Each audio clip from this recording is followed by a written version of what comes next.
The Israeli forces are threatening to attack the nuclear sites of Iran. Iran clearly has sent a message that it will retaliate by attacking the nuclear sites of Israel. What does that say to all of us? You and I mean, who are in Ghana and so on. Are we on the brink of a nuclear war? Of course, Iran doesn't have a nuclear weapon. Its nuclear facilities are for peaceful means. But an attack on the Iranian nuclear facility will bring about a certain level of pollution which has been unknown in West Asia ever. It will be the first time. And a retaliation would cause total catastrophe for that part of the world and spread to other parts of the world. And indeed, there are strict laws about attacks on nuclear facilities and so on. So as for Blinken and his masters and so on, I don't even want to listen to them. They are the problem in the Middle East. They are the problem in the world.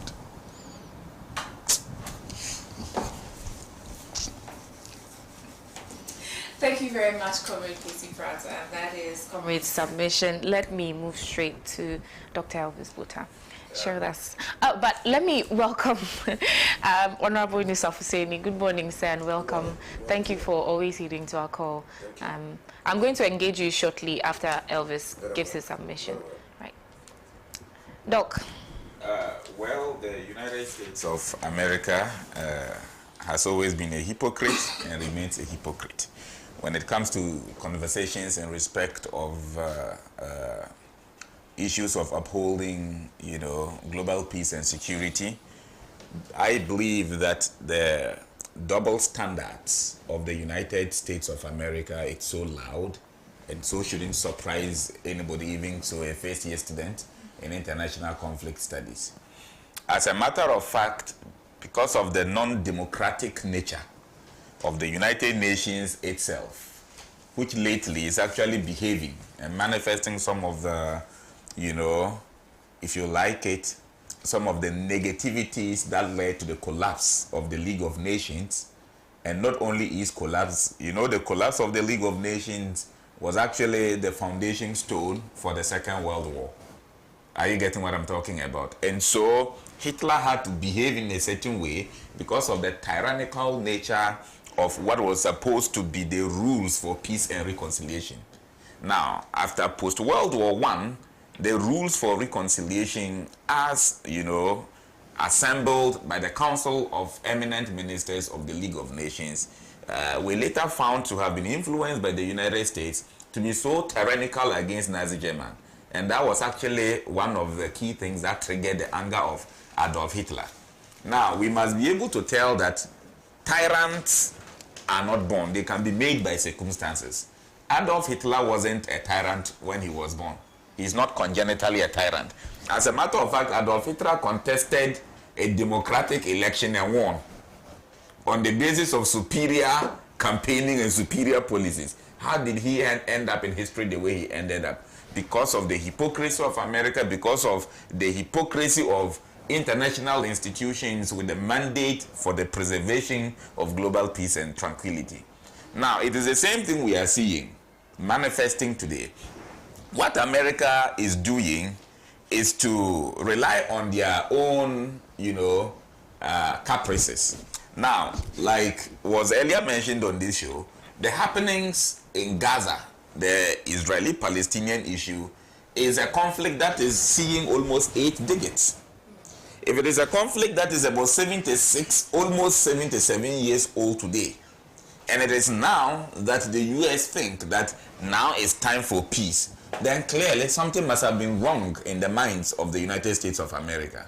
Especially so when you have an old crook like Biden, who can no longer think properly for himself nor for his nation, being at the control of events. Then you should expect nothing but to find the lunacy of another idiot such as the one in Israel, behaving in the manner he's behaving. And don't even tell me to retract. You see, this is a person leading a clear genocidal war. Are you getting it? So if he's got no respect for God and for humanity, I will not have respect for him on this show. So clearly, the idiocy at play is at the height of global impunity. Are you getting what I'm talking about? Now, let us get this. At what point in time did the United States of America think it fit that the war would have to come to an end? And I mean, we're not even talking about the end of war. We're actually talking about a ceasefire. Technically, a ceasefire is not the end of war. There can always be attacks and reprisal attacks, and there can always be a relapse, as we've been witnessing historically in the past 76 years. At what point did Biden and his administration see that? Because for about a year and some weeks now, we've been seeing a clear case of genocide. You see, nobody is against you as a state fighting in the interest of your nation and maybe trying to protect your sovereignty or your territorial integrity. Nobody is against that. It's an inalienable right to states under the provisions of international customary law. However, there are rules to war. The conduct of hostility is actually controlled by international criminal law. So what we are seeing is in flagrant abuse of the provisions of the law. So the global custom on warfare is actually against what Israel is doing, because Israel is not fighting the armed forces or a paramilitary group or a militia group. They are actually targeting civilian homes, public institutions, institutions of safety, integral emergency institutions that are within the category of essential public services like hospitals, refugee camps, that are actually supposed to be under the special protection of the United Nations Charter, are the ones Israel is actually targeting. So under these characterizations, Israel is actually not just fighting Hamas or the Palestine people. Israel is actually fighting the entire world, the entire global order. Because if you are fighting international law, you are fighting the rest of us. Now, look at the confusion here. America is the sole and biggest sponsor of that war.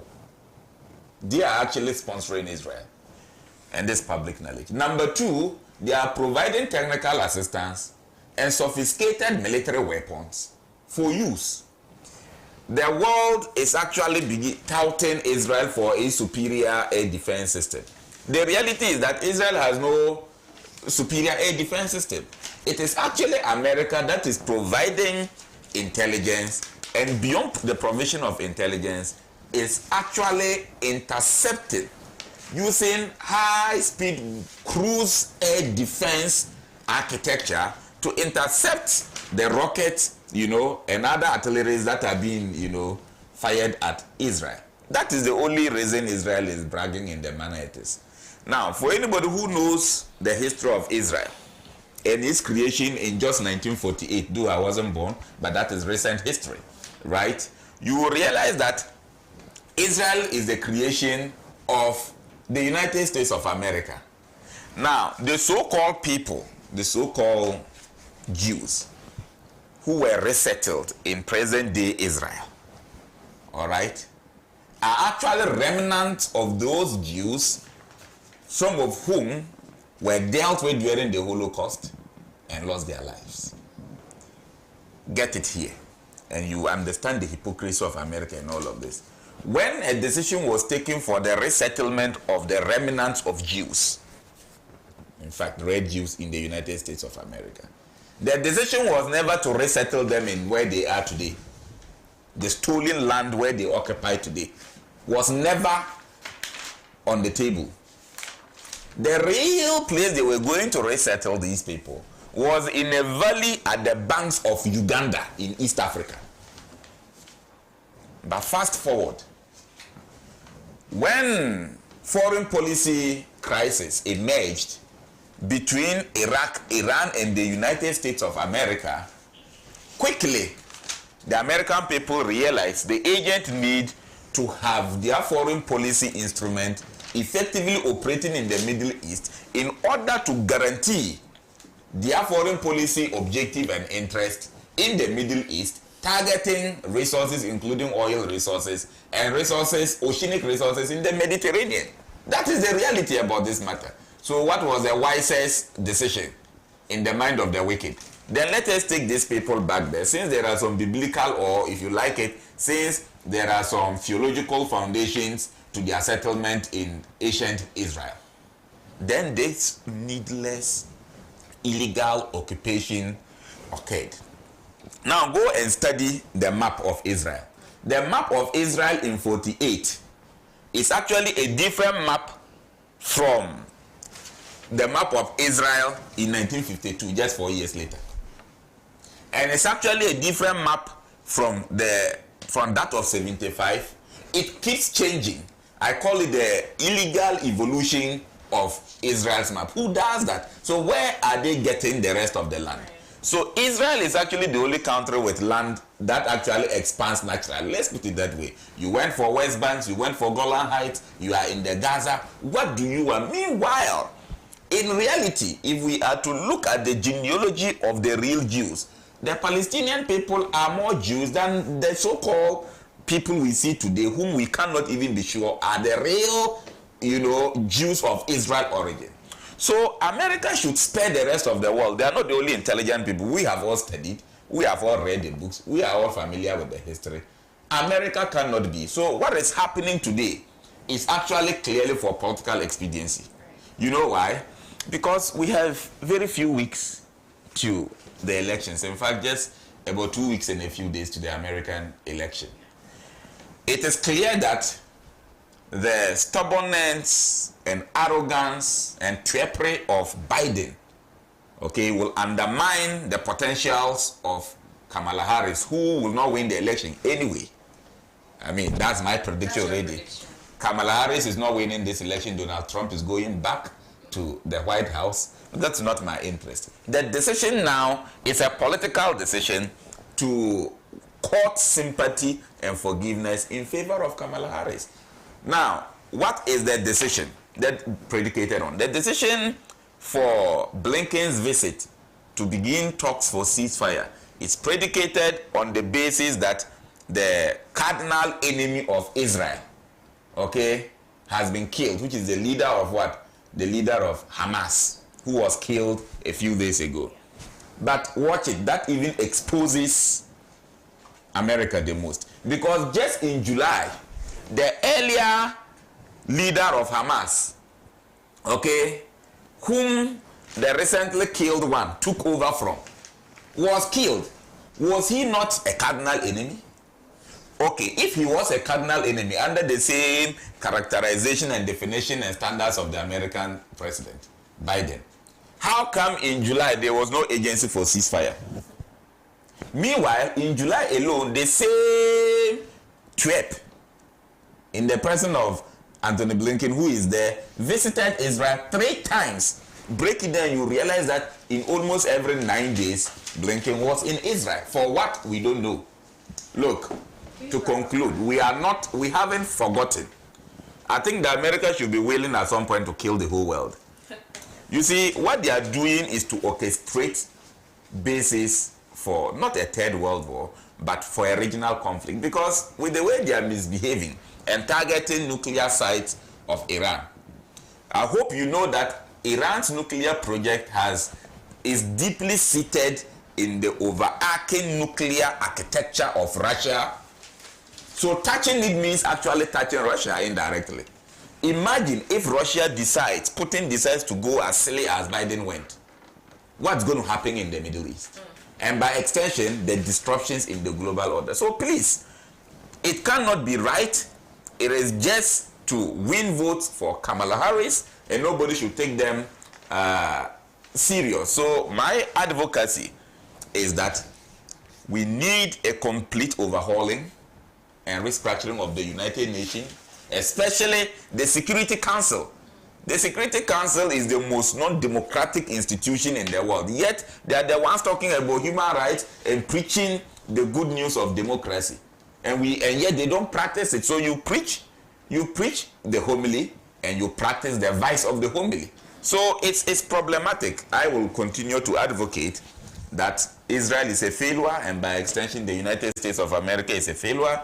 The rest of the world should begin to rethink their relationship with them. It's just unfortunate that the foolishness of African leaders will not allow us have a major say in this kind of issues. But this is time for Africa to show solidarity with Palestine. Because if the black civilization is to be traced properly, you will realize that we have a lot of roots with Egypt and by extension with Palestine. So African must not be quiet on this matter. African agency is critical, and we just need to hear the voices of the masses of Africa. Thank you. Right. Thank you very much, Doc. That was an insightful one. Now, let me come to you, Honorable Inusaf Hussaini. What do you make of Blinken's assertion on the Gaza war? Well, I think it's proper for me, first of all, to say good morning to my comrade, Kwesi Pratt. I've not met him for a very long time, since Nkrumah was in Guinea. A very long time. And to congratulate my nephew, Elvis Bota, since he was awarded his doctorate degree. Even though I was praying for him, I've never met him to say congratulations. So congratulations. Yeah. It's always a joy to come back to the original panel. This is an original panel. Original Thursday panel. Yeah, so it's always good to come back and be part of it, because of the insightful discussions that ensue on a panel of this nature. In fact, Israel and their activities in the Middle East, and particularly their actions towards Palestine, has been a matter of concern for a very long time. They appear to know no law. No law regulates their activities. They have infringed all known international law prescriptions on how to fight war. They have engaged, and the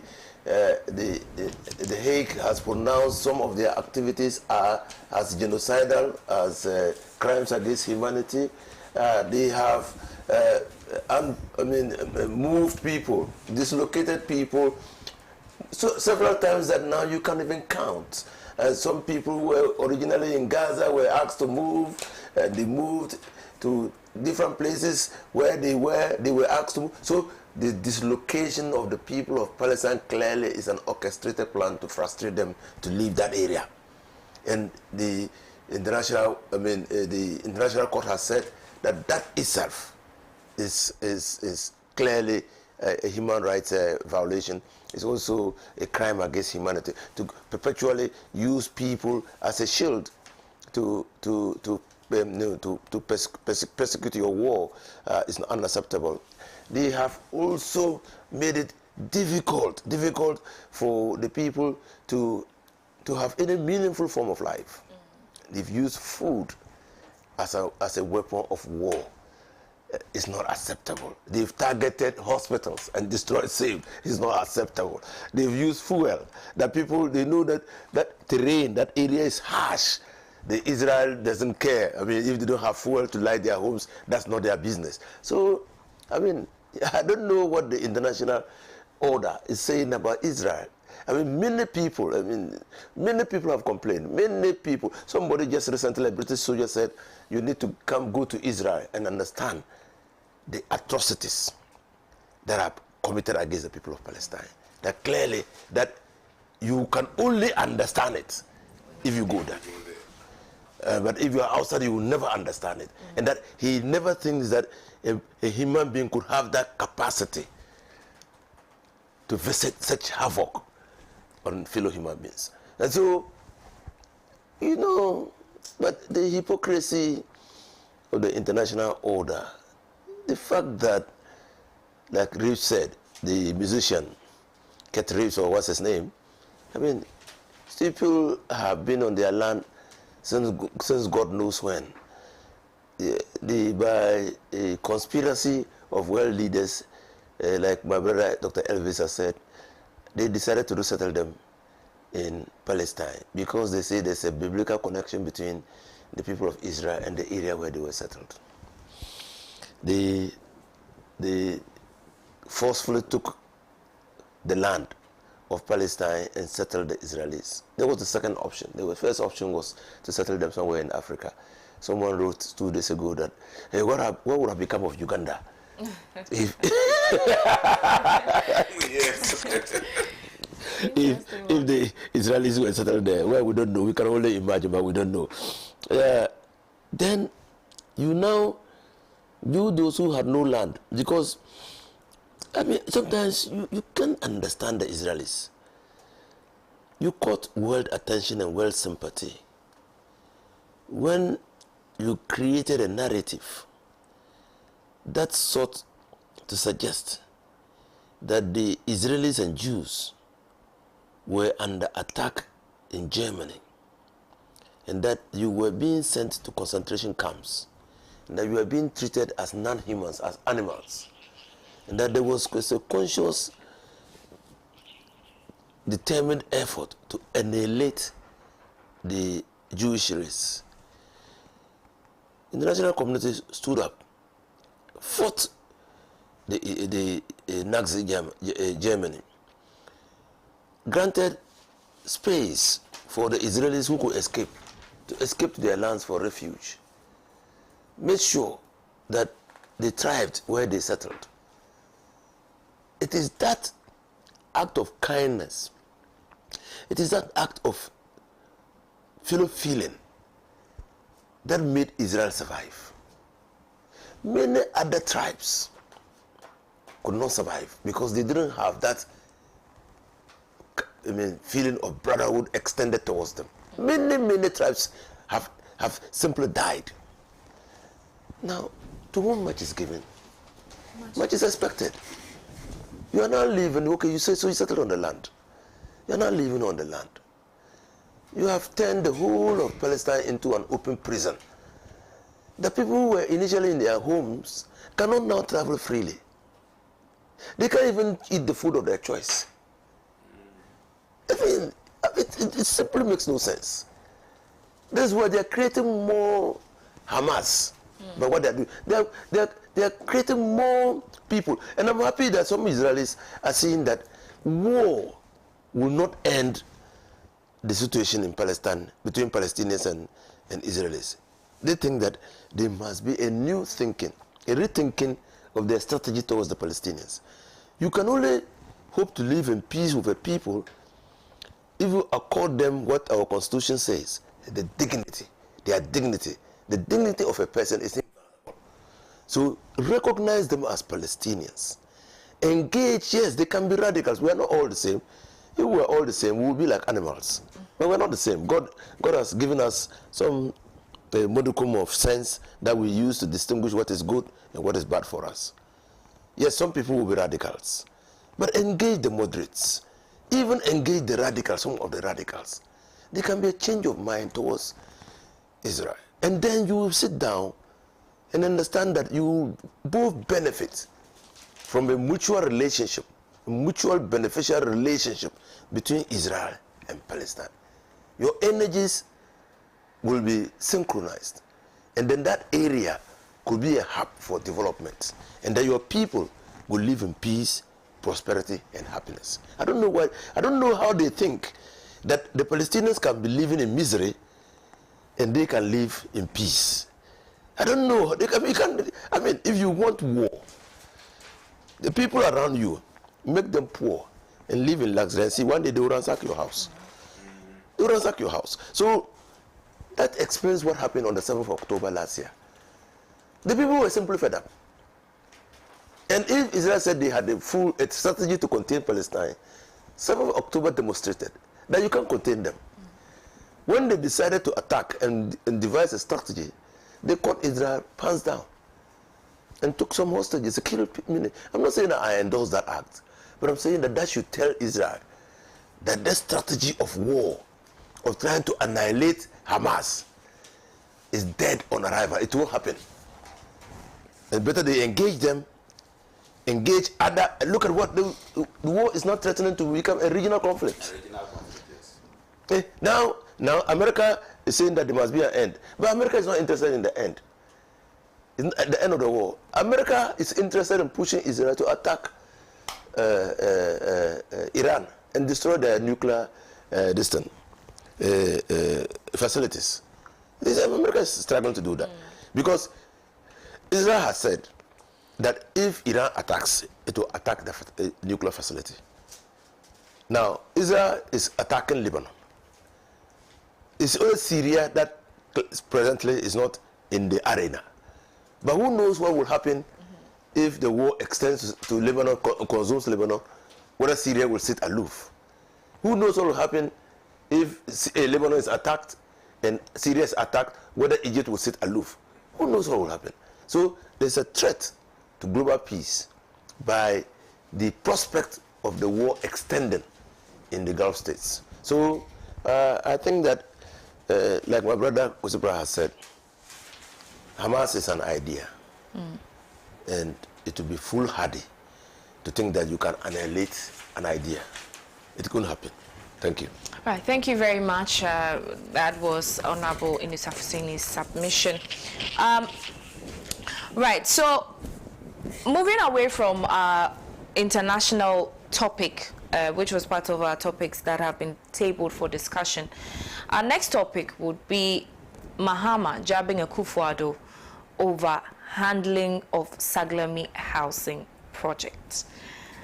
He's jabbing Akufo-Addo and saying that he doesn't agree with the way the Saglemi housing project is being handled.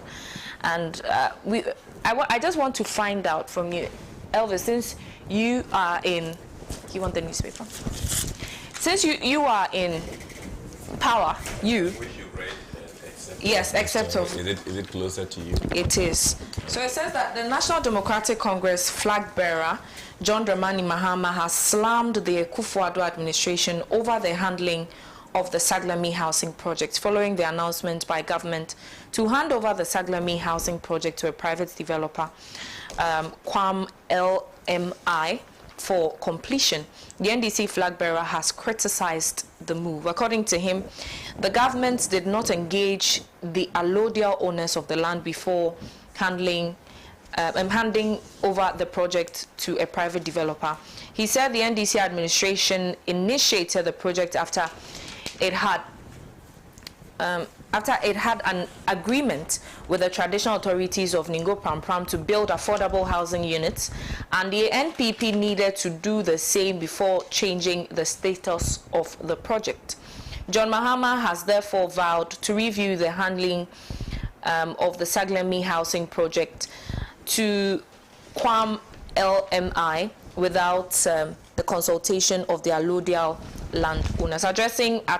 He was addressing, yeah, I think that is okay, so, enough to... I just wanted to understand the context. Right. Otherwise, the stories about... But my question was that, do you think that privatizing state assets is the way to go for our country? It would depend. It's you see, these are things you don't just measure on the table, on the face value of it. If there's nothing really wrong with privatization, okay? I mean, it's not the first time in history privatization is happening. However, one thing consistently the nation has failed to do is to ensure that state enterprises which are privatized in good conscience and in the interest of the state in terms of their profitability. Right. If it will take private sector development for us to have jobs, for us to be able to do better, maximize utility of certain resources, with the country getting a fair share, there's nothing wrong with it. Now, you would also realize that consistently state institutions in our country don't make profits, yet they are the ones who try to pay themselves all manner of good salaries and allowances and so on and so forth. Are you getting what I'm talking? Yet they don't actually make profit. They're always running at a loss. You know, so what is it that makes private sector work? And some of these people in government, okay, who are opportuned to man public offices, have businesses that are really doing very well. Yet when you give them public office, they don't function better there. So there's a fundamental problem with leadership, but that will not be my thesis for today. Look, on the issue of the Saglemi housing project, the fundamental thing is that it's a housing project that is intended to be affordable. The question I've always asked with all this banter between the NPP, NDC, and Saglemi is, how affordable will those houses even be? So in the first place, the category of people who are subject to which the state decided to do what it's doing, technically are cut off it. In a time where we cannot pay workers any meaningful salary, you go and put houses worth hundreds of thousands of dollars, and you call them affordable. Affordable to who? Can a teacher buy this? Can an ordinary nurse buy this? Can the man seated at social welfare department buy this? Are you understanding my question? Can the average graduate who have actually worked for the past 15 years afford one of these? And yet politicians will create this kind of things as a system of, you know, just having a bigger project to be able to loot, okay, from project cost, and after looting, they turn around to use the percentages they've looted to buy the same houses and rent at a very exorbitant price to citizens. This is the anger. Both the NDC and the NPP, instead of jabbing each other on these houses, should be telling us what they intend to do to actually make them affordable. I am sad that, you know, these houses have got to stay till now. The NDC blames the NPP for neglecting it. The NPP says that they were not habitable, the quality is compromised. All manner of stories to the extent that you don't know who is telling us the truth. Fundamentally, leadership is meant for problem solving. Assuming the quality is bad, 8 years now running, should we not have done something to truly make them affordable to ordinary people? Now look at the market values of the very acquisitions of these things in terms of the supply index of it. So for me, this issue, I want not to comment further about it because it doesn't make much sense to me. Right. The day I want to see is the day that these houses are ready for use and at a cost that is actually affordable indeed to ordinary people. Okay. Honorable Mr. Afuseni, what are your thoughts? Yeah, well, you can trust the MPP to always grab state property. That's their stock and trade. You simply do not think that the state or Ghanaians as a people must have access to public property, and that public property must be converted to private property. And that is why they think that their philosophy is directed towards private enterprise and not public enterprise. Now, so clearly, anything that is public, they will find a way to convert it to private. So you see, even the Ghana Airport Company, when they collapsed it, they went about looking for money to set up a private company to run the airport, you know, and it didn't happen because they couldn't get one single private person to come and bring aircraft. So they signed agreements, but it never happened. You know, I can give you numerous examples, So I was sad, to be honest with you, and my Dr. Elvis, I was really sad. I know about the Saglemi housing projects. Those contractors who were building it, the effort that was put in place to secure resources to build it, the cost of those buildings to complete, how much each building, each apartment was going to go for.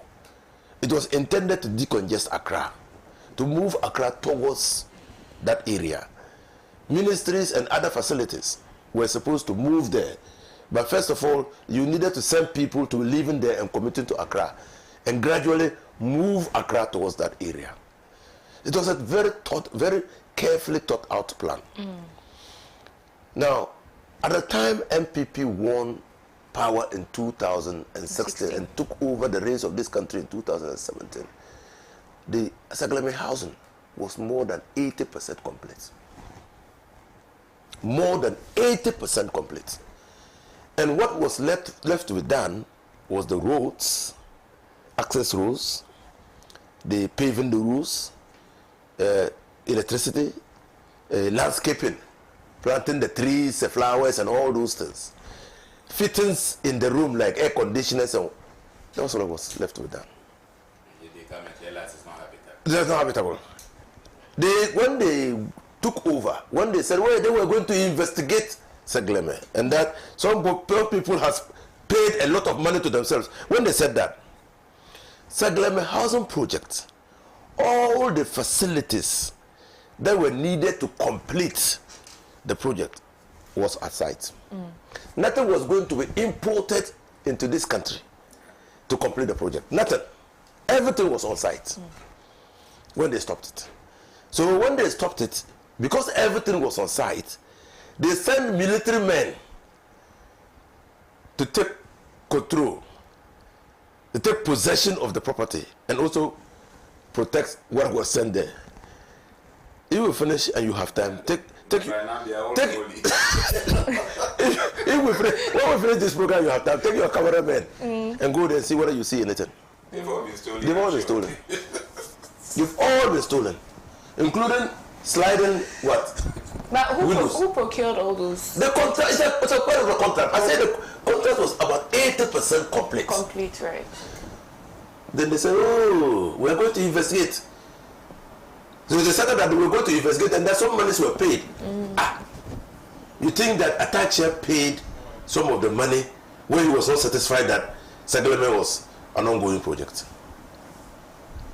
He paid ACHIAA when he was Minister for Works and Housing. He paid. You think he didn't visit there? And you think that he didn't know that the project was a good project? But pressure, political pressure was brought to bear on him. And he reneged and said even the premier, he didn't know. It was his chief director who paid. Yes. His chief director who he didn't know. As a minister. Oversight over this thing. Because pressure, because they said we're investigating Collins down there and all the chief director, the contractor is even dead. That woman, that man, Brazilian, is dead. Heart attack. By reason of the way he was treated by the MP. He's dead. The man is dead. The contractor is dead. Now, after telling soldiers there, running down the whole facility, running it down complete. Just like when Kufuor came. I can give you a little of examples, but I'm going to give you one again. When Kufuor came, he said that our aircraft that Rollins bought, the Gulfstream, was a flying coffin and he was not going to use it.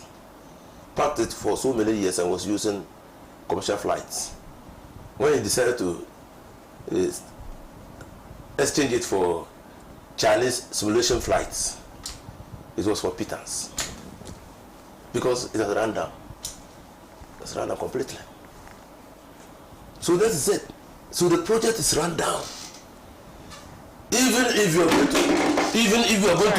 the state is going to go back and rehabilitate and put it to use, the state will spend more money. I don't know whether Nana Akufo-Addo and his government listens. In fact, yesterday, Professor Agyekum Bedu, the head of the Kofor's education, what's his name? Agyekum. He said that never in the history of this country have we had an excessively partisan president than Nana Akufo-Addo. Never. Not even Nkrumah. This is just a partisan president. He doesn't see anything good about any person if that person is not NPP. So he ran down the project. Now, so what John Mohammed's concern is, you acquire land for public purpose. You are building the houses to house public servants, and you are going to make it affordable.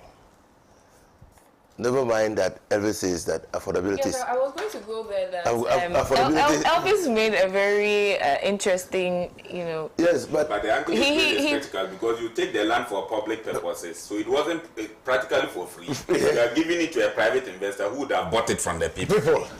You get it. Right. You get it. Actually, you have even taken the money for the land from the people. They've short-changed.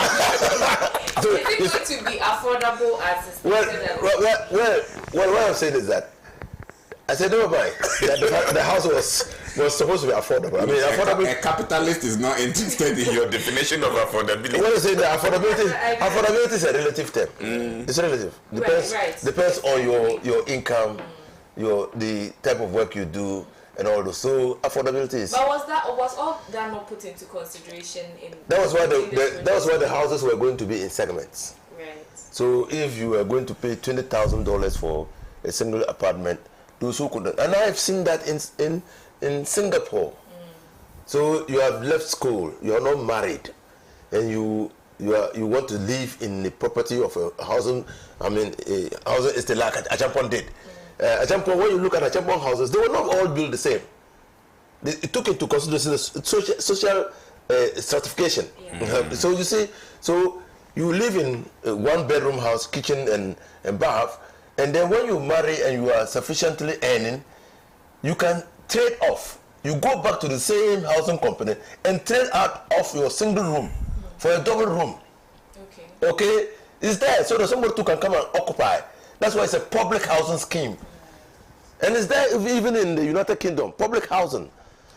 Okay? So you are not going to give out the houses for free, but you are going to give out the houses to people on a relatively free basis or a cheaper basis. And that is why when your mama is asking whether they have renegotiated with the chiefs and landowners, because if you are taking the property for a housing scheme, that housing scheme is going to benefit the people of this country, including the people in the area where the houses are built, because they have also produced public servants. So the chief, knowing that those houses are to house everybody, including his subjects, might offer the land on very cheap basis, okay, acceptable basis for you, and not on commercial value rate. Now, you have now taken the Commodore wrote so many years ago on East Legon lands. Government takes over East Legon lands and says that is part of the Kotoka International Airport, and that they are going to develop the Kotoka International Airport in phases, and then says that the Land Commission will be responsible for managing the land and deprive the chiefs of the use of that land. And before the chiefs could sleep and wake up, the Land Commission had now constituted itself into a landowner and was now alienating the land. That's what John Mama is complaining. Now you have taken the land from the chiefs, and it's not only where the estate sit. It's a big land from chiefs, and then you said you're going to build housing estate. They have not given it to a private person. So if the private person is now selling every parcel of land for $100,000, are you going to pay compensation to the? So that is why that's the state. It's a variant of state capture. It's a variant of state capture. So that's why my party believes that when we come into office on the 7th day of January 2025, there will be what we call the oral Operation Recover All Loot. Operation Recover All Loot. Because what has happened in this country? And see that it has never happened before. Not even under military rule. Has it happened before? That people can just loot the country with impunity. And that the state can be a willing party to state land grabbing and state capture. It has never happened before. It has never. So whoever is buying, it's just 45 days to elections and 70-something days for Nana Akufo-Addo to leave office, and then this will win. Comrade Pratt. Well, I think the issues are very, very clear, you know. I mean, all those who have been pushing this idea of the private sector being the engine of growth and so on, if they are true to themselves, we know that they're talking nonsense, absolute nonsense, okay? One, you take the period between 1966 and perhaps 2001, and we had privatized more than 400 state enterprises. Yeah, more than 400 state enterprises, including hotels, including a shipping line, including an airline, and so on. More than 400 of them.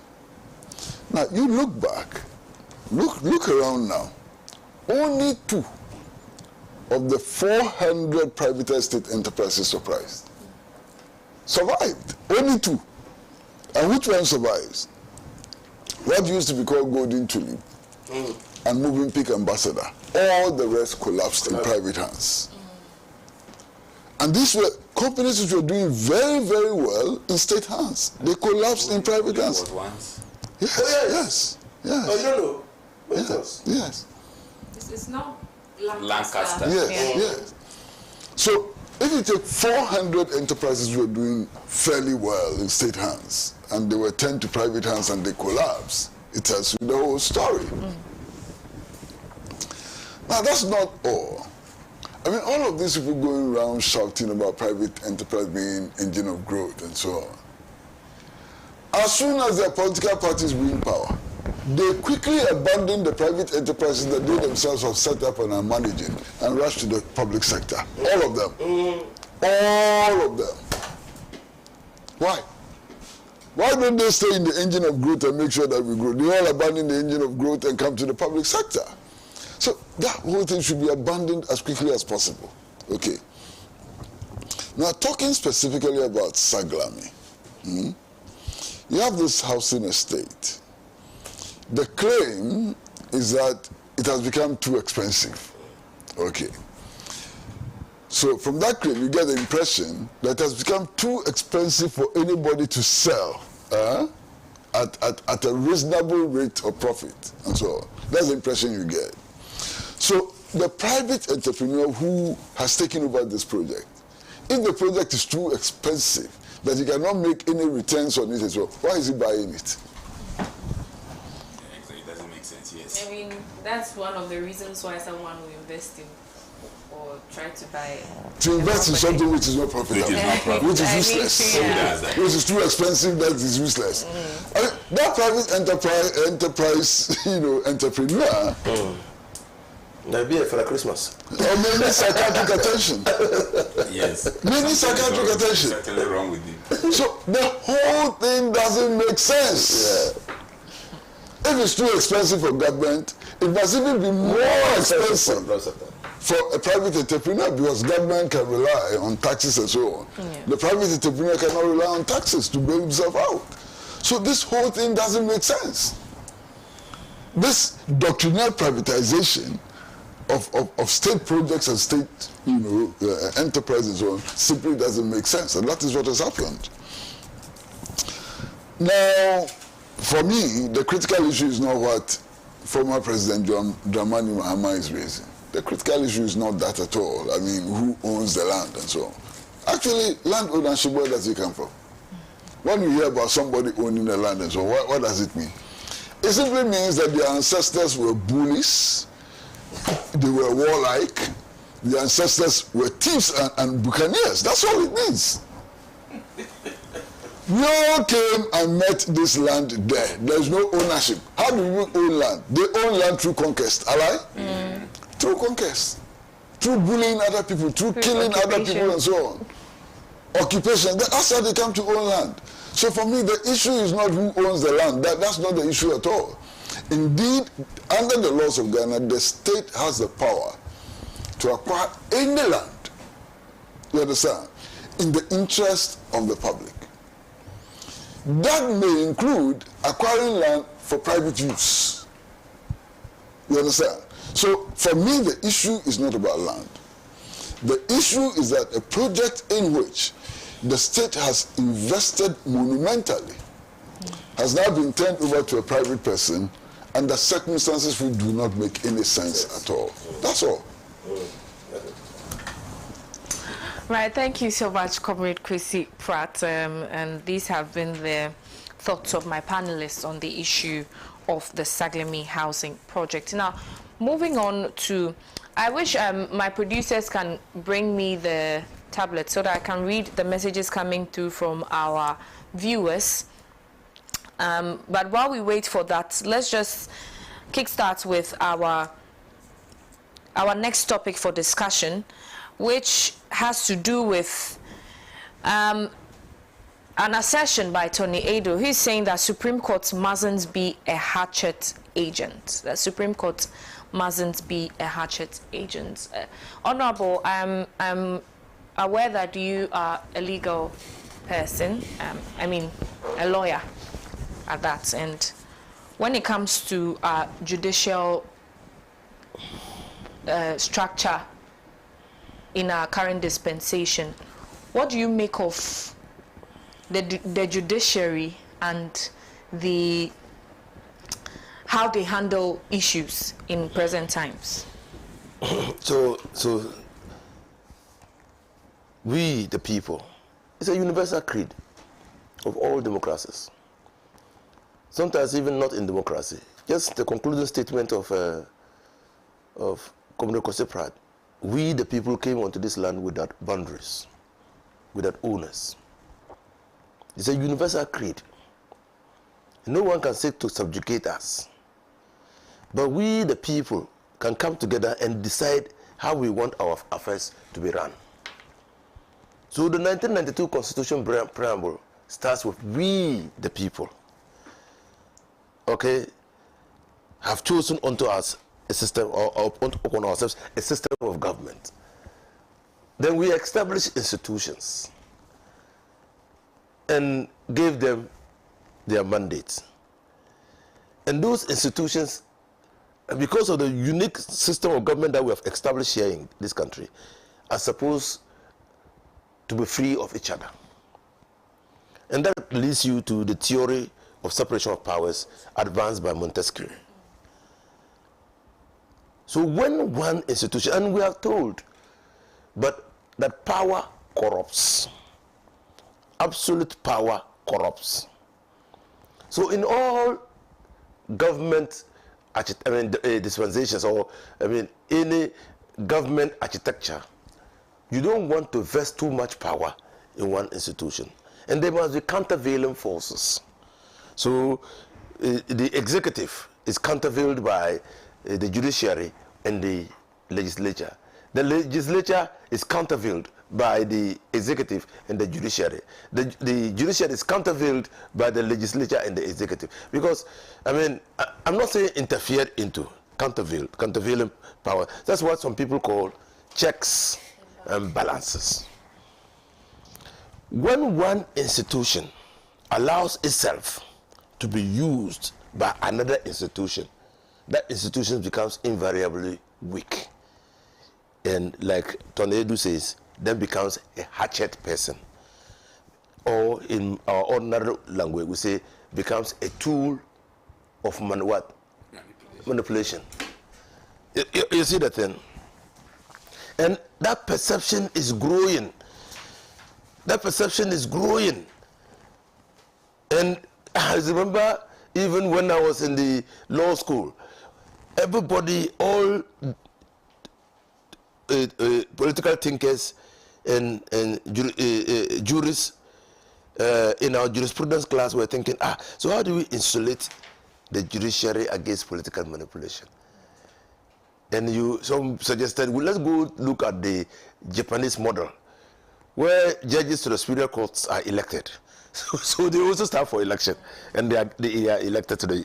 So that is the problem. The courts have consistently, in this Nana Addo Dankwa Akufo-Addo's administration, demonstrated that they can be willing tools for political manipulation. And I'm not saying it lightly. I'm an officer of the court. I'm not saying it lightly. My dear,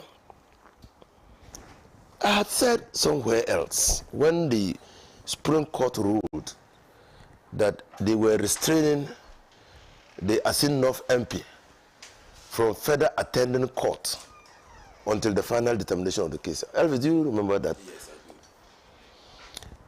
I do. The restraint on Parliament had not come in yet. They had not come in. They had not. They got that one just a few days ago. But I was convinced beyond doubt that the Supreme Court was practicing what, in my view, can be called jurisprudence of convenience. Jurisprudence, because in earlier decisions of the same Supreme Court, they say, because representation is so cardinal to our democratic practice, you can't operate to restrain an MP from performing his job. The same Supreme Court too. And so, we can't restrain an MP until the case if the case is determined and is no longer. So if you are challenging the election of a member of parliament, that member of parliament will continue to go to parliament because representation is so cardinal. The Supreme Court told us that. And all the courts followed. They departed from that view in AGYEKUM. They gave the Supreme Court of this country restrained AGYEKUM from going to Parliament. And that decision, in my view, was inconsistent with their earlier pronouncements. So there was now the new norm. Everybody now knew that, if you're an elected member of Parliament or your election is challenged, in fact, you can be restrained from going to Parliament until the final day. That became the new norm, because when the Supreme Court pronounces, we have to do what? We have to follow. Then come Bagben's fatwa. Bagben declared 4 Rogue MPs seat as vacant. Somebody rushed to the Supreme Court. Somebody rushed to the Supreme Court with an ex parte application. With an ex parte, you know ex parte? Yes. Without notice. The blind side. On the blind side. The blind side of the other party. Yeah. And in less than 12 hours after the pronouncement of the Speaker, the Supreme Court was able to convene and panel itself, listen to the submissions, gave a ruling, typed out the ruling for service on the Speaker. If this is not the job of a hatchet man, tell me what it is. The question is, the obvious question is, did Madam Chief Justice know that somebody was going to file an ex parte application on Friday, and so alerted all the judges to be on standby to be able to be? Oh, I mean, it's just strange. The registrar, when he received the application, what motivated him to grant a return date? When I say return date, the date that the application will be heard, on that same day that the application was filed. Application is filed today, and the registrar receives the application and says that this application will be heard today. Without authority. Without authority. Without authority. So you see, then the Supreme Court then says, that they are restraining, they are staying the execution of the ruling of Bagben in Parliament. That execution was not, that ruling was not an executory judgment. It was not something he had to do. He had done it already. It had been done. So what are you saying? What are you saying? It had been done. It had been declared vacant. That's all. When you declare vacant, that's all. If he had said that, so the Electoral Commission must organize by election, that one, you can then stay Electoral Commission from. But it has been done. But the Supreme Court said they are staying that. Again, the lawyers, crack lawyers will go to court and argue that one. But what was ludicrous is that the Supreme Court's reason for staying that ruling is that, the 4 MPs, their constituents, cannot be denied representation. I said, if this is not jurisprudence of convenience, tell me what that is. Because the same Supreme Court have said just a few months ago that it will be remiss of their job. They will be remiss of their job if they do not restrain AGYEKUM from going to Parliament, because his election was a subject of challenge.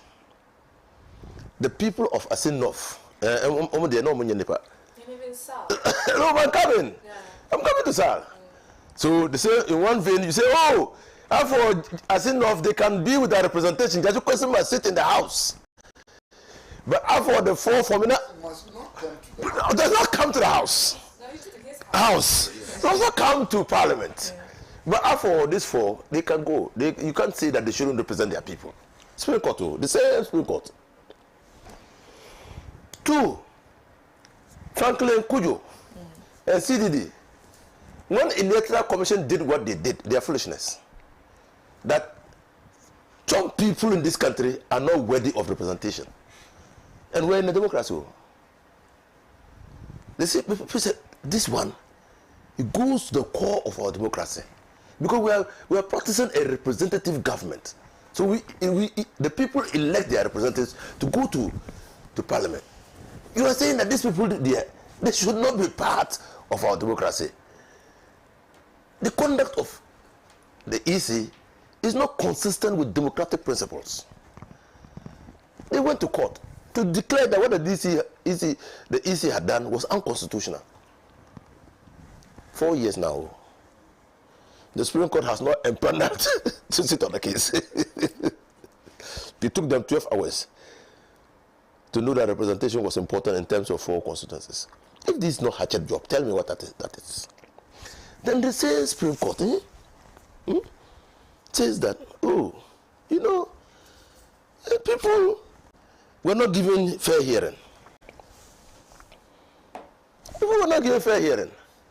Under Article 97. But the Supreme Court, in the case of Saglemi Makan, had interpreted Article 99. In Ghana, they say when you start a case from the High Court, you have a right of appeal to the Court of Appeal. You also have a federal right of appeal to the Supreme Court. That's the general principle of law. Also, in the Saglemi Makan case, when he was declared as unelected, that he had violated the electoral laws, and so his seat should be declared, his election should be declared null and void. He appealed to the Court of Appeal. The Court of Appeal upheld the High Court, the decision of the High Court. He then escalated his appeal to the Supreme Court. Said, no, we don't have jurisdiction. Go and read Article 99. It says a person aggrieved by this decision has appeals to I've forgotten the exact formulation. Yeah, so an appeal lies at the court. Final appeal. They don't put final appeal. They say there's no final there. They said appeal to the Court of Appeal. Oh. The Supreme Court interpreted that to say that the drafters of the Constitution knew that everybody has a right of appeal from a decision in the High Court to the Court of Appeal and to the Supreme Court. They haven't provided it in Article 99 that a person aggrieved by the decision of the High Court appeals to the Court of Appeal means that they had ended the appeal there. That's what the Supreme Court said. So it's not a ruling that we all live by. If your election petition is a challenge at the High Court and you fail, it ends there. And you go to the Court of Appeal and you don't succeed, it ends there. That's one thing. 97, 1C. You know 1C, what it is about? So notifying has stated conditions under which a seat can be declared vacant. 1C says that if a member of Parliament will be declared vacant if he absents himself from Parliament for a number of days without the Speaker's permission and with a reasonable permission, with a reasonable explanation to the Committee on Privileges. So that provision, when you read it, it incorporates natural justice principles in it. That provision, it incorporates natural justice. So you cannot declare a seat of a person who is absent from Parliament for 15 days in a sitting without first hearing that person. That the same 97, and then when we were in the law school, they said that where the drafters of the Constitution intended that something be done, they provided it there. The same 97, 1C, it says you must listen. And 1G, they don't say so. They say, oh, you must listen. It's a universal rule. So the Supreme Court read into the Constitution. Then I ask a simple question. Mr. Kwasi-Pratt, if you are in Parliament and you decide that one day you send a letter to the Speaker while the Speaker is sitting in the chair, the Speaker says, oh, read your this. I say, oh, I have reconsidered my role, my representative role as a member of Parliament for the people of X. And I've come to the conclusion that I do not think that it is in my interest to continue to represent them. So I'm therefore resigning from Parliament. Are we saying that the Speaker should call you and ask you, what is it that you have reconsidered? is that what the Constitution is saying? The Constitution is saying that the seat is declared vacant when you resign in your hand. That's all. Even if you just write, I have from this day resigned from Parliament as a member of Parliament representing the people of so and so. Thank you, and sign. Nobody asks you the reason. That's what and the Supreme Court is not saying that that person must be heard because they have read a universal rule into one of the rules where it is. The same Supreme Court too. This could only happen because they were constituted in a haste. They are very good lawyers, but they were constituted in a haste. And they went into conclave. And we know that many things happen in conclave. And then they then said that the last reason why I'm supporting Tornado, the last reason is that, government business will be affected. Then I asked, I had a lecturer at Lagos who always asks, I said, what is the evidence? On what evidence are you saying that government business will be affected? We have already passed the budget. There is no government business that is before the House. And you are saying the government business will be affected. And then, critically, we, the people, decided that we won't give the Supreme Court speculative jurisdiction. You can't speculate on what will happen. It must be based on facts. So, on what grounds did the Supreme Court come to that conclusion? So, the only conclusion that we have all come to is the conclusion that the National Security Minister came to. That the way the Supreme Court is behaving now, if they don't take care, they will plunge this country into trouble. How can you be giving all judgments in favor of a certain government? You know what, Kendapa? That's what he said. And that's the conclusion everybody is coming to. That this one is so absurd that it is bizarre. Thank you. Thank you, Honorable. All right, before I come to Dr. Elvis Botha, let me read some messages coming through on our Facebook page. This one says, good morning, dear OHEMAA. I'm watching from Tamale. Okay, I want to use this opportunity to say a bigger thank you to you and your team for always being there for Ghanaians and viewers all over the globe. We are sincerely grateful, and we say keep the good work. Pan-African Television, Justice Bless Seda. All right, thank you very much, Seidu John Paul. This one is also coming from Mahamadou Fusheni. He says, good morning. Supreme Court's swift decision on Honorable Afenyo-Markin's petition has ignited controversy. If the Speaker reconvenes Parliament and the NDC stages a walkout, it remains unclear whether the NPP will have sufficient members to form a quorum. It seems that the NPP hasn't learned from the past experiences, and their approach won't resolve the issues at hand. They need to be told straightforwardly. I urge the Supreme Court to deliver a landmark ruling that transcends this generation, standing the test of time, rather than a politically motivated decision that could have far-reaching consequences for all. This one also says, coming from Ken William, he says, good morning, OHEMAA. Speaker must not allow the unanimous FC to distract him by unlawful and capricious orders to stop him from doing his duties.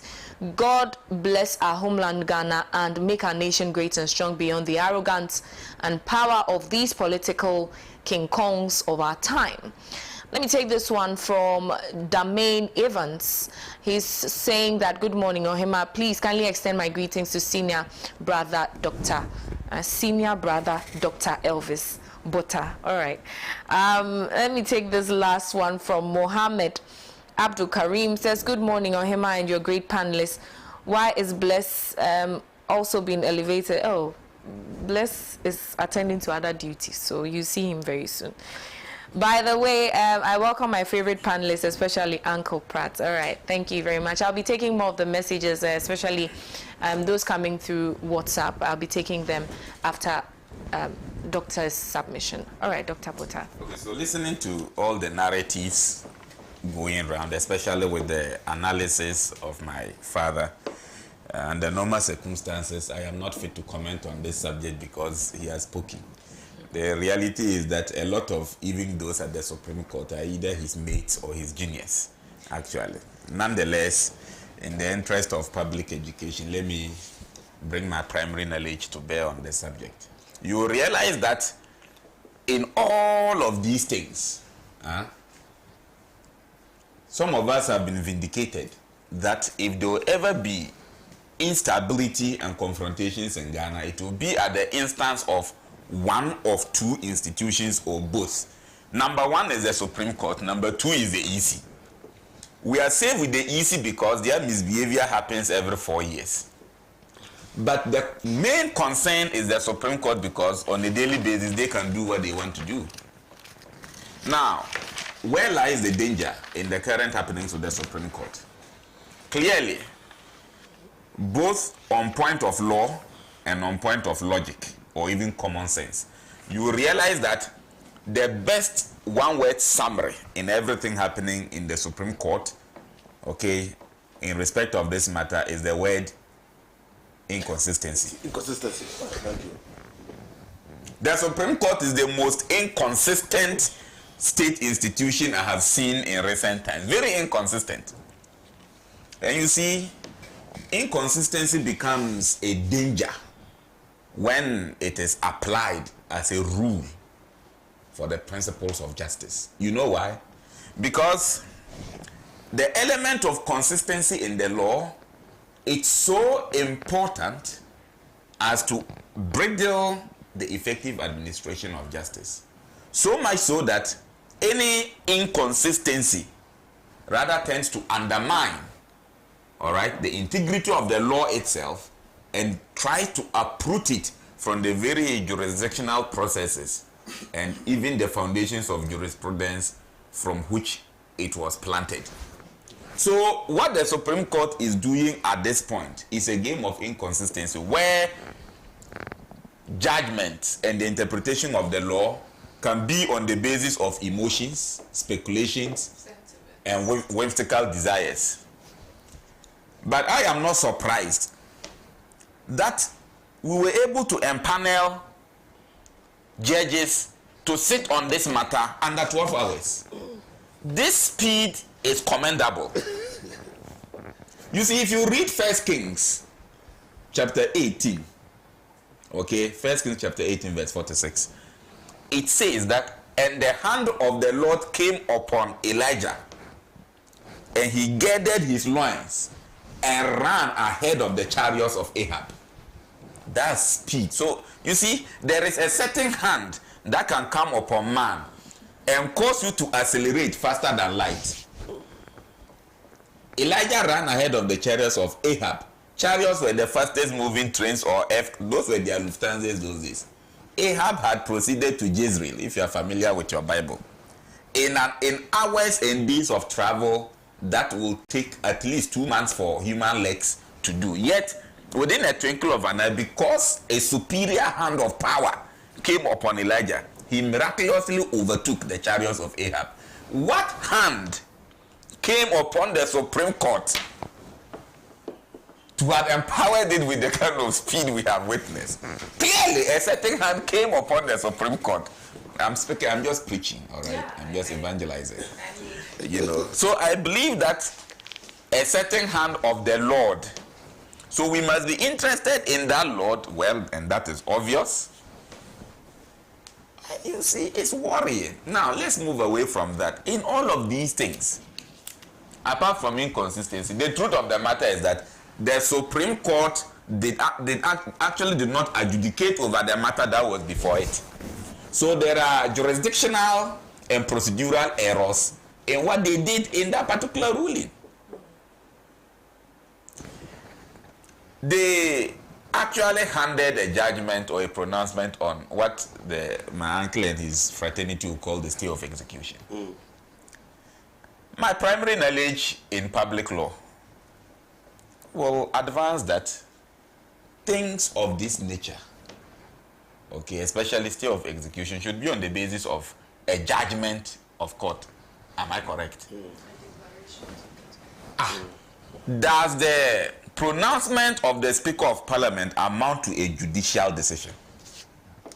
No, it's not. So then, if it isn't, if Alban Bagwin's, the Right Honourable Speaker's pronouncement is not a judicial decision, it did not constitute a judgment, on what basis did we have a stay of execution? So that is number one. It could raise serious jurisdictional and procedural issues. Number two, when it comes to issues of, elections, electoral matters, the Supreme Court, especially parliamentary, the Supreme Court becomes a court of referral.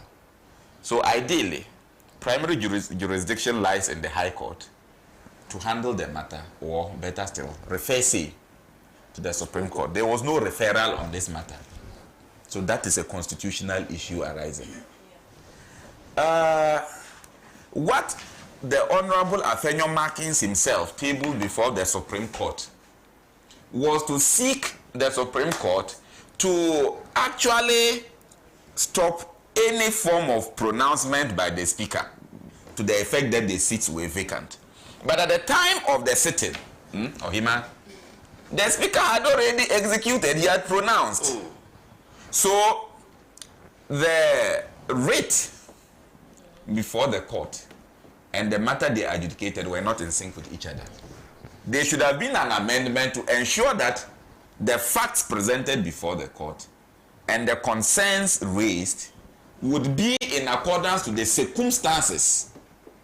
So, given that the Speaker had already pronounced, it means that whatever Afenyo Markins took before the Supreme Court was inconsequential and immaterial at that particular point in time. We haven't heard from the Supreme Court as to whether there was any such amendments or otherwise. So we can safely assume that there was none. So on what basis did the Supreme Court come to the decision they came? Leaving people like us, pundits, to begin to think as to whether the Supreme Court wrote that judgment before coming to sit, or they prophetically perceived the next step of the Speaker before they so decided to act in the manner they did. So you see, when you do this, much as I believe that it is a good constitutional period for the test of our democracy again, but when an important body like the Supreme Court behaves in the manner we have seen, you are only suggesting to people that something is wrong somewhere.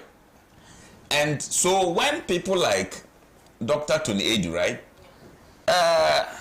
make the kind of statement he has made, even though I am hurt that such a statement is made of our Supreme Court, I do not have reasonable grounds to disagree with him on point of law, on the basis of jurisprudence, in our public laws, or you may want to call it constitutional law. There are no grounds really to disagree with what he is saying, because in the midst of all of these convolutions, it only smacks of one word: absurdity on the part of the Supreme Court.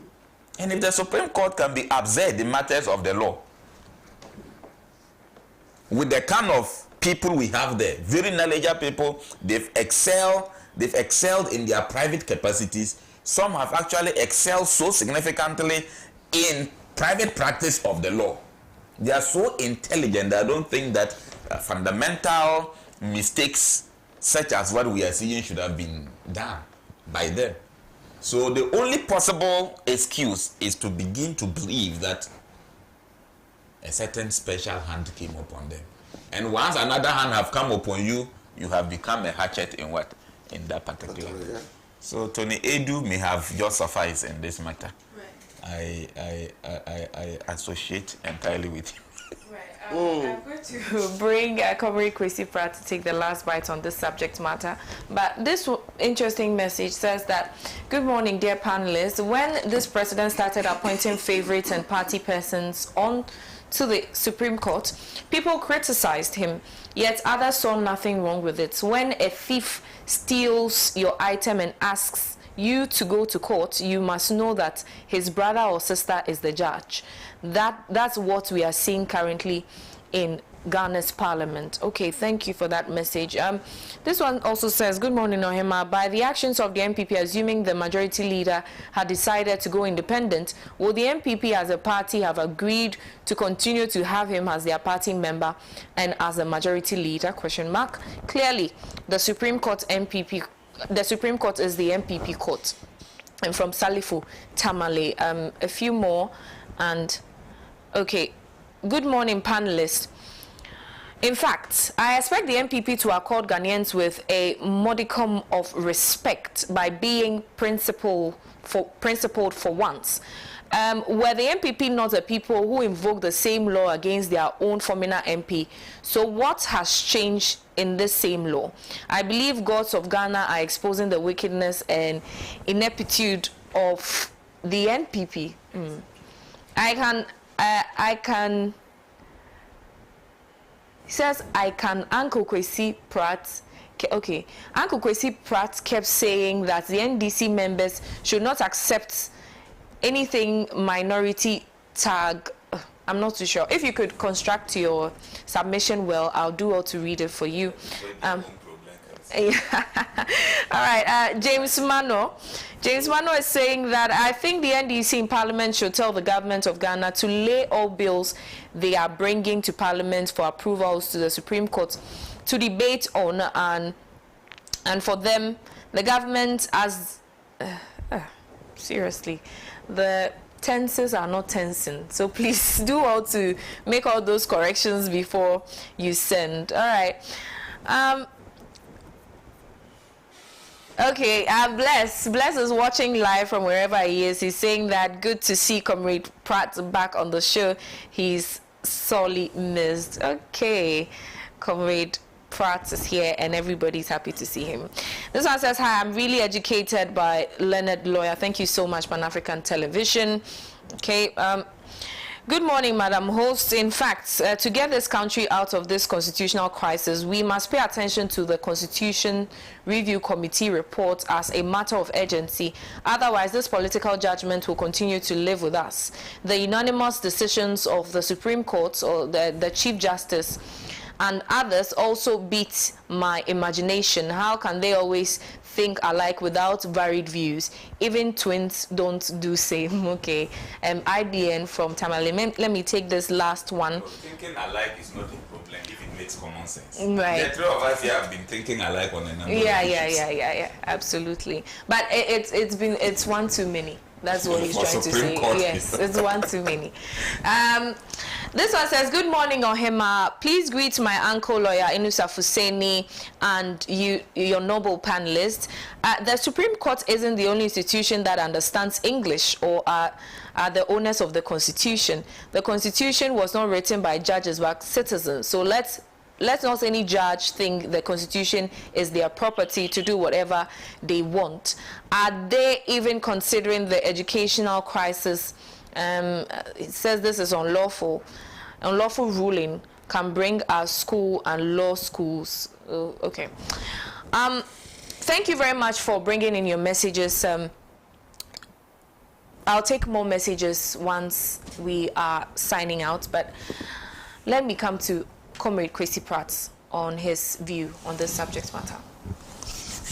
Well, first of all, let me say that I've had the privilege of reading Dr. E.G.A. Don Atta's book, Ghana's Historical Journey to Self-Government and Independence, Volume 1. In fact, the quality of the book itself it's extraordinary. I mean, this is a hardcover, you understand? And it is 500 pages, in fact more than 500 pages. Now when I read the book, I came to the conclusion that this is one of the best historical records for all time.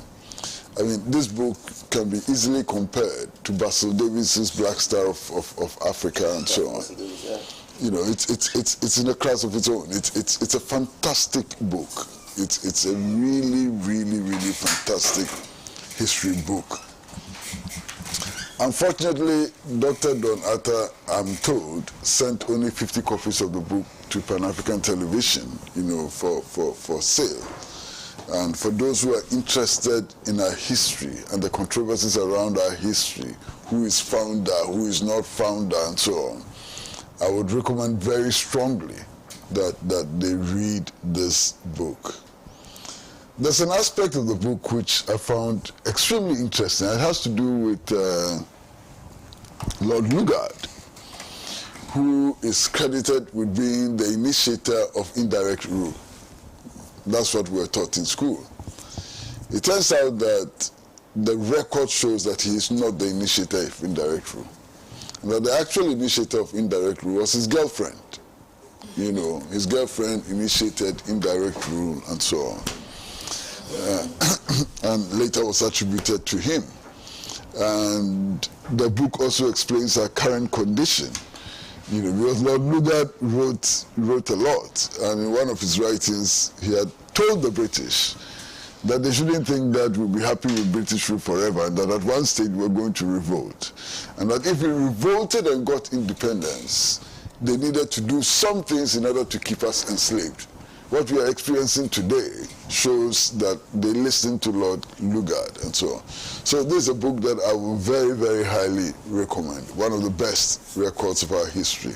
And I agree fully with OHEMAA that we should all try and get copies. It's a fat book, more than 500 pages, hard copy and so on, fat book, and obviously a little expensive, but it's worth having this book in your library. Now, with regards to what is happening in the Supreme Court, you know, I've heard many comments. And one of the comments I've heard is from a former Chief Justice. I think that the views of a former Chief Justice must carry some weight. And this former Chief Justice, you know, Her Lordship Sophia Akufu, her comment is simply that our Supreme Court is becoming too predictable. That's not a very positive comment. That we have a Supreme Court which is too predictable. What makes it predictable? Is it the composition of the court? Is it the ideological inclination of the judges? What is it that makes it possible for us to predict, you know, what will come up as Supreme Court rulings and injunctions and so on? What is it? And this is a comment which is made by a former Chief Justice. I don't think that you can ignore this comment. Now, yesterday, I also listened to a former judge of the Supreme Court, Justice Atuba, and he could not fathom how the Supreme Court even came to determine this matter and to give a ruling. And he was saying that if you look at Article 99 of the Constitution, it is clear that even if the majority then and minority now, whatever you think, at Fenner marking and so on, felt the need to go to court, they should have gone to the High Court and not the Supreme Court. You understand? So Justice Atuba was very, very clear, you know. Now, I've also heard Mr. Chachu Chikata, and nobody can deny, I mean, the place of Mr. Chikata in law in Ghana. And his comments were most interesting. He's saying that the crisis in the national economy is nothing compared to the crisis in the judiciary. Wow! This national economy has completely collapsed. This country is bankrupt. So if you have a lawyer of the stature of Mr. Chachu Chikata come to the conclusion that the crisis in the national economy is nothing compared to the crisis in the judiciary, then we have a really big problem to deal with. Now, beyond lawyers and judges and so on, other comments have been made. And for me, one of the most critical comments is a comment which was made by one of my very good friends, Mr. Albert Kandapa, on the conduct of the Supreme Court. And he's saying that, look, if every time all cases that come before you, there's a unanimous decision in favor of the government, it does raise questions. And in this particular case, it raises many questions. The fact that the court was composed in 12 hours, and it's not easy to compose a court in 12 hours. First of all, if the judges don't know that something is coming before them, the judges are human beings, they have all kinds of commitments, their children may be sick, they may have funerals to attend. The judges are human beings like us, they have all kinds of commitments. To assemble them in 12 hours is not a small task. It's a difficult task. Even here in Pan-African television, we cannot assemble journalists, all our journalists in 12 hours because they have all kinds of commitments and so on. Superior Court judges must have, you know, more responsibility, they must have more commitments and so on than ordinary reporters and so on. And yet, we managed to assemble them in 12 hours with alacrity. Something must have been done so efficiently or over-efficiently. The special you understand? So, that itself raises issues. Now, I'm wondering whether the Supreme Court addressed itself to Article 99 of the Constitution. And if it didn't, then I'm going to raise the question, why? You know, because for judges of the Supreme Court to make decisions, to come up with rulings, they need to look at all the different sides of the issues. And you cannot, stricto sensu, interpret Article 97 of the Constitution without reference to Article 99 of the Constitution. They are interrelated. Master, you are the lawyer. They are interrelated. Oh, okay. So I'm surprised that this happened. Okay. Then there's also the issue of the inconsistencies of the Supreme Court. In one breath, the Supreme Court can make a ruling and say that, look, we are making this ruling because people should never be left unrepresented. Oh. You understand? And then another breath, they make a ruling which says that people can be left unrepresented. There's a certain level of inconsistency which I think is troubling and perhaps may have influenced the comments that we are hearing from eminent lawyers and eminent jurists and so on.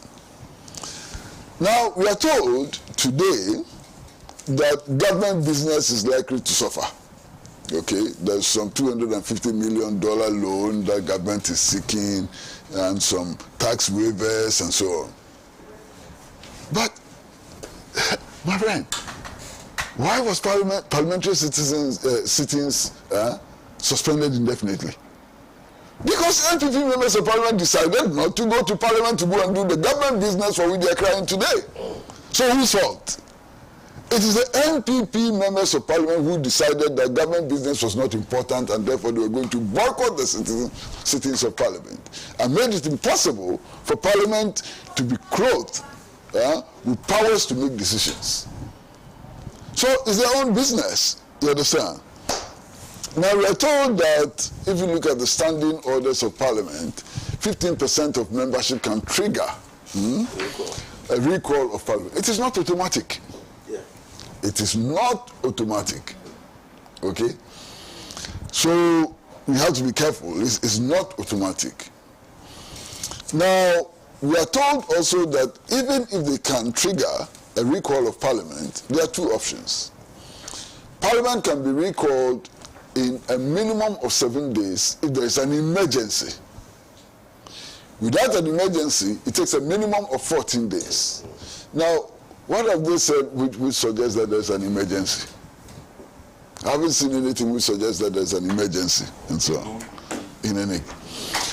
Then there's a certain interpretation of the Supreme Court decision which suggests that the Supreme Court ruled against the Speaker. It is not true. All that the Supreme Court did was that, look, this matter has come to us for interpretation. Article 97 GH has come to us for interpretation. We are not able to do the interpretation now. And until such time that we are able to do the interpretation, the Speaker's action must be stayed. That's all the Supreme Court said. So the Supreme Court has not decided that the NPP has a majority in Parliament and the NDC has a minority in Parliament. So those decisions have not been made by the Supreme Court. The Supreme Court is yet to determine that. You understand? So sometimes the reckless jubilation I see around, you know, in the newspapers and so on, I'm beginning to wonder what's the basis of these, you know, reckless, you know, jubilations and so on. There are other things that have come up as a result of this issue and so on. When was that? Tuesday. I think it was Tuesday. I tuned in television and saw busloads of NPP supporters in Parliament House. Who sent them there? What were they supposed to do? Were they sent there to take part in the parliamentary debate? were they sent them to intimidate members of parliament?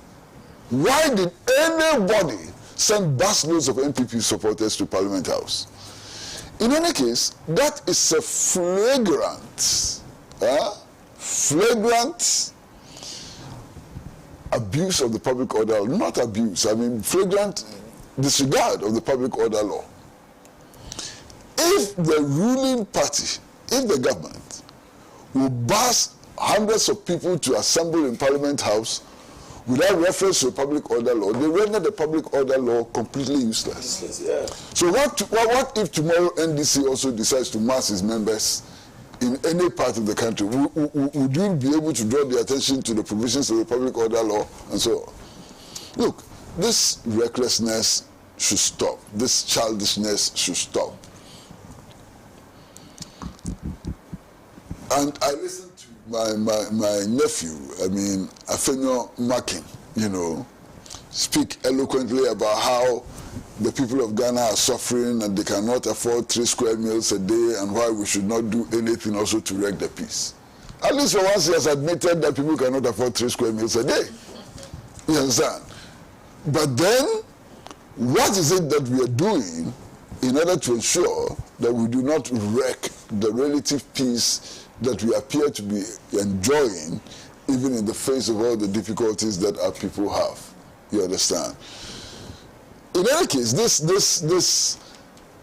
attempt to force the speaker to recall Parliament, just in case it succeeds, the speaker's decision that the NDC now constitutes the majority and the NPP constitutes the minority has not changed. Okay. Will the NPP group in Parliament accept its minority status? And if they will not accept its minority status, what will they do when the speaker recalls Parliament? They will go and fight with the NDC over the majority seats. Is that what they're going to do? Now, if they are not going to do that, are they going to sit on the minority side, which will be an acceptance of the speaker's ruling and so on? That's all this confusion. That's all this confusion. So, well, Dr. Tony Edu speaks his mind. He has always spoken his mind. He's one of my friends that I respect a lot, because even sometimes, you know, at some risk and so on, he speaks his mind. He's always spoken his mind, and he has spoken his mind again. Whatever it is important for a Supreme Court or the entire judiciary to demonstrate impartiality. It's crucial. You understand? So that when a decision is made by the Supreme Court or is made by any other judicial organ, even if we disagree with it, we'll be comfortable that it came out of principle as is understood by those who constitute the courts. And the final point I'd like to make is this one. You see, when the Supreme Court sits, it sits in our collective name. Okay? When the Supreme Court sits, it sits in the name of people who have never been to school before. People who are not lawyers. It sits in the name of carpenters and so on. It sits in my name and sits in your name.